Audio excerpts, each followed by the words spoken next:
My son told his wife's family I was dead. I found out sitting alone at my kitchen table on a Tuesday night from a Facebook photo his cousin accidentally tagged him in. The next morning, I called my realtor and sold the building he'd been living in for free for 6 years. That was my way of coming back to life.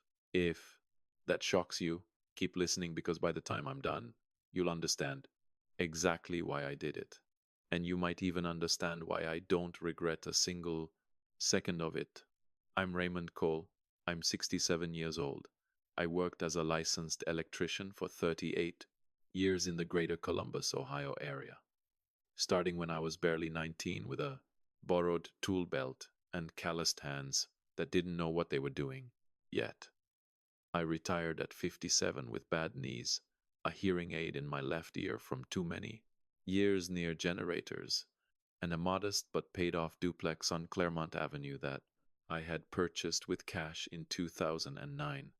Both units bought outright, no mortgage, just decades of double shifts and skipped vacations converted into 2 sets of keys. My wife Margaret passed 3 years ago from a stroke. It came fast and it took her fast, which was both the cruelest and the kindest part. She didn't suffer long.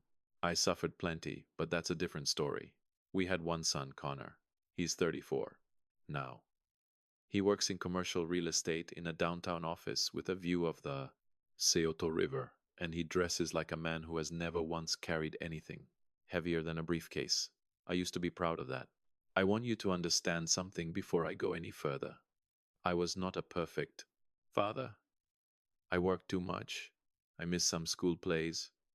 I wasn't the kind of dad who coached Little League or took fishing trips every summer, but I was there. I showed up for dinner every night I possibly could.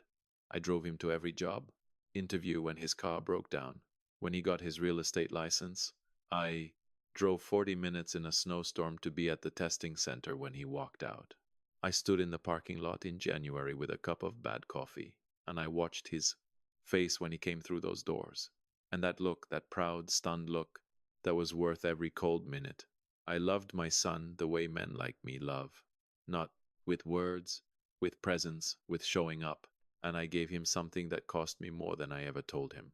The duplex on Claremont Avenue, the lower unit, 2 bedrooms, a good kitchen, a porch out back, with a yard.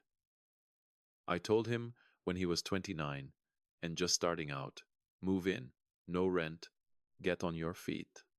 I was living in the upper unit myself. I figured we'd be neighbors, maybe have Sunday dinners. Maybe I'd be around when grandkids eventually came. He moved in with his boxes and his furniture and his laptop, and he said, "Dad, I don't know how to thank you for this." He hugged me in the driveway, and I could feel that he meant it. I held on a little longer than he expected, because Margaret had been gone 8 months by then, and I was still learning how to live inside all that silence. And my son standing in my driveway saying thank you felt like something solid I could hold on to. The deed was still in my name, always had been. We talked about transferring it, but the timing never felt right. And honestly, I liked knowing that piece of paper had my name on it, not as control, just as proof that I had built something, that my 38 years of work had left a mark on the world, that I could see and touch. That detail becomes important later. I met Brooke for the first time about a year and a half after Connor moved in. He called me on a Sunday morning and his voice had that particular energy. I recognized the way it sounded when something good had happened and he was still figuring out how to talk about it. "Dad, I want you to meet someone. Her name is Brooke. She's important to me." I told him to bring her over any Sunday he wanted. I'd fire up the grill. He paused. "Let's do a restaurant instead. Somewhere neutral." I didn't know what needed to be neutral about meeting my son's girlfriend in my own backyard. But I said fine. He picked a place downtown that charged $14 for a glass of iced tea. And I wore my best flannel, the dark green one I keep for occasions. And I showed up 15 minutes early because that's how I was raised. They came in together and she was beautiful in the way that expensive things are beautiful, perfectly dressed, hair just so. A smile that arrived about 2 seconds after her eyes. Her eyes did something when she saw me. Not unkind, exactly. More like recalibrating, like she had been told something different and was now adjusting her expectations in real time. I stood up and put out my hand. Brooke, real pleasure. I've been looking forward to this. She shook it briefly. Likewise, she said and sat down. We talked for about 90 minutes. Or rather, Connor and I talked, and Brooke listened, with that polite, faraway attention of someone sitting through a presentation they already know they won't fund. When I asked her about her family, she mentioned her father ran a private equity firm. When I asked where she grew up, she said Westerville, the nice end. And she said it the way people say things they know carry weight. I told her I'd done electrical work in some of those houses back in the day, and she smiled that same 2 second delayed smile and said how interesting. On the drive home, I told myself I was being too sensitive, that she was just nervous. But something had shifted in Connor's face during that lunch. When she talked, he watched her like he was checking his own reflection in her expression, like her approval was the mirror he used to see himself. I should have paid more attention to that. The visits after that got shorter, not all at once. Gradual, the way water erodes stone. It happens so slowly you don't notice until one day you look at the riverbank and realize half of it is gone. Before Brooke, Connor would come up to the upper unit on Sundays and we'd watch football and I'd make chili. After Brooke, it was maybe twice a month, then once. Then I'd go 3 weeks without seeing the man who lived directly below me. I started noticing other things. When he came upstairs, he didn't take his shoes off anymore. He used to always kick his shoes off at the door. Now he kept them on like he was ready to leave at any moment, like this was a waiting room and not his father's home. He'd sit on the edge of the couch instead of sprawling across it. He kept his phone face up on the cushion beside him and glanced at it every few minutes. One Sunday in February, I made his mother's beef stew from the recipe she kept on a yellow index card. I set the table for two and called him. Hey, Dad, we actually have plans with Brooke's parents tonight. Her dad wants to take us to dinner downtown. I stood in my kitchen looking at the pot on the stove. Her parents, huh? When do I get to meet them? A pause. We'll figure something out. Dad. It's just they're a different kind of people, you know. I didn't know, or I did know, and I didn't want to. A different kind of people, I repeated. I just mean they have a certain way of doing things. I want it to go right. What would go wrong, Connor? He didn't answer directly. He said he had to go. He said he'd call later. He didn't call later. I ate the beef stew alone, and I thought about Margaret. How she always said that when a man starts editing his father out of his stories, the father needs to pay attention. The following months were more of the same. A call here, a text there. Nothing real. I got a cold that turned into bronchitis in March, and I was in bed for 4 days running a fever. I called Connor on the second day when the fever hit 102. Dad, bronchitis isn't an emergency. Have you been taking the Mucinex? Drink. Fluids. You'll be fine. I know what bronchitis is, son. I just thought you might want to know. I do know. I'm glad you told me. Listen, we're in the quaif. Middle of something here. I'll check in with you tomorrow. He didn't check in tomorrow. He texted 3 days later. Hope you're feeling better. Let me know if you need anything. By then, the fever had broken, and I was realizing with a cold clarity that I had spent 4 days sick and alone below my son's empty apartment because he had moved into Brooke's place across town 6 weeks earlier without making a big thing of it. My neighbor Walt is the one who checked on me. In June, I had probably seen my son 4 times in person, all of them brief. I tried not to count the days between calls, but I did. I kept a note in my phone. 10 days, 1/4/1822. My cousin Linda's daughter posted a photo on Facebook on a Thursday evening in October. I only saw it because I clicked out of boredom. The photo was from a party, a nice one, long tables with white linen and candles, and there in the center of one photo, with his arm around Brooke and her parents on either side, was my son Connor. Congratulations to the happy couple. The caption read. Someone commented the most beautiful engagement party. I sat very still. I looked at the photo again. 40, maybe 50 guests. I looked at Brooke's father with his arm around Connor like he was his own. My son had gotten engaged. He had thrown a party for 50 people. He had not told me.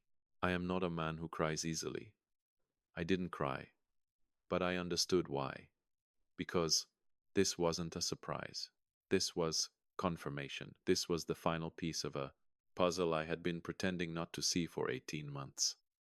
I remembered a mite conversation with Walt, who said his sister ran into Connor and Brooke, and Brooke had said, "Oh, his parents are gone." I had made excuses for him then. No, more. I called him the next morning at 9. "Congratulations," I said. A pause. "On what?" "On your engagement, Connor. I saw the photos from the party last night." The silence that followed was the silence of calculation. "Dad, let me explain. How many people were at that party, Connor?" "About 60. 60 people. Your father is not one of them. It was Brooke's family's party. The guest list was theirs. Did you ask them to put me on it? Did you ask for one seat for your father? It's complicated, Dad. Her family has a certain... Her father called you son in that photo. Did you tell them I was dead?" The silence this time was the longest of all. "I didn't say dead," he finally said. I let them assume. When Brooke first mentioned meeting my family, I said my mom passed. And her mom said, "Oh, so you're on your own." And I didn't correct it. You let them think I was dead. I didn't want to get into the whole thing. What whole thing, Connor? What is so complicated about having a father? He exhaled. Dad, you have to understand who these people are. Her father went to Wharton. They go to Aspen. I was already starting from behind and having to explain that my dad is a retired electrician from the east side who lives above a rental unit. You were ashamed of me. I just didn't want you to feel out of place. You let them think I was dead so you wouldn't have to feel embarrassed. He didn't answer. I hung up and looked at my hands. 38 years of electrical work. Burn scars. A crooked finger. Skin that never gets completely clean. I thought about my son, deciding I was a liability. I felt anger, clean, cold, and specific. At my son, who had a choice every single day and chose silence. I went to the closet and pulled out a manila folder. Inside was the property, deed for 1147 Claremont Avenue. Owner, Raymond Walter Cole. The thing about being invisible is that eventually people forget you can still act. I called Walt. "Call your brother-in-law." The property broker. Dennis came by. The next morning, the building was in good shape. He gave me a fair number. "You sure about this, Ray?" "What about the tenant downstairs, Connor?" "He's not on a lease," I said. "He never was." I signed the paperwork 3 days later. Simple, clean, done. I called Connor that evening. "I need you to be out of the lower unit by the 15th. 2 weeks from today." "What?" "I sold the building, Connor. The new owner wants possession." "You sold the building?" "I live there. That's my home. It was my property. Always was. Your name was never on the deed. You can stay at Brooke's parents' place. I hear they have room for family. Is this about the party?" "It's about 2 years, Connor. Every time you didn't say anything, you were teaching me that I didn't matter. I taught you that I would absorb anything, but I'm done. What I did with that building wasn't revenge, it was correction. Connor drove over 2 days later. He looked like a man who hadn't slept. How could you do this? To fix it, Connor. The way you fixed things when I was sick, the way you fixed the 60-person party that had no room for me. You looked at my life and decided it didn't fit the story you wanted to tell, so you erased me.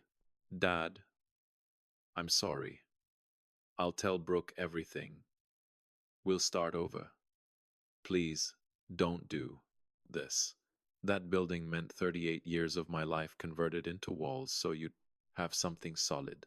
But you decided your father was the one thing standing between you and the life you wanted. When was the last time you introduced me to someone with pride, Connor? Nothing came out. I told him, I'm not trying to destroy you, but I'm done being invisible. If you want a relationship, it's going to be a real one. I'm going to be at your wedding as Raymond Cole, retired electrician. Your father, not as a secret. He stood there crying. I was so afraid they'd look at where I came from and decide I wasn't right for her. Being ashamed of where you came from, I said, is the same as being ashamed of every hand that built the floor. You're standing. We didn't fix everything that morning. He left, and I didn't know if he'd tell the truth or if we'd find our way back. But I knew this. I would not be invisible again. I would take up the space I had earned. I sat in my armchair and watched the neighborhood. Walt came by with cornbread. He asked how I felt. Like myself, I said, if you've been made to feel like a burden in your own family story, then you understand, not for revenge, but because accepting invisibility is the same as agreeing to disappear. And I wasn't ready to disappear. Not yet. Dignity is not something anyone else gets to give you. You take it back yourself, and it is always, always worth it.